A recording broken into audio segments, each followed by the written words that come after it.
बिस्मिल्लाहिर्रहमानिर्रहीम। अस्सलाम वालेकुम नाज़रीन। आज की वीडियो में मैं आपसे शेयर करूंगी मज़ेदार कलेजी बनाने की कुछ टिप्स। हमारी पहली टिप है कि कलेजी को सबसे पहले आपने क्या करना है, अच्छी तरह धोने के बाद छोटे छोटे टुकड़ों में काटना है।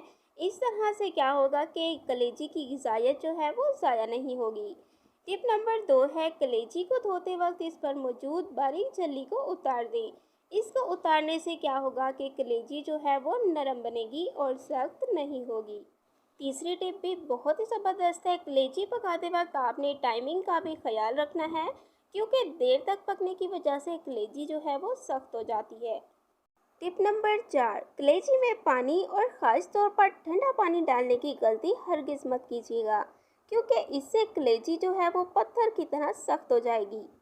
टिप नंबर 5, पैकेट के मसाले की जगह अगर घर का मसाला इस्तेमाल करें तो कलेजी का रंग जो है वो अच्छा आता है। इसका एक और फ़ायदा ये है कि कलेजी जो है वो जल्दी हज़म भी हो जाती है।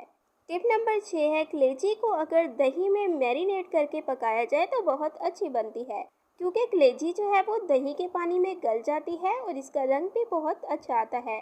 टिप नंबर 7 है, कलेजी में आपने कच्चा पपीता हरगिज़ नहीं डालना। इसकी वजह क्या है, क्योंकि इससे जो है वो कलेजी का जायका ख़राब हो जाता है। Thanks for watching. Please subscribe my channel help.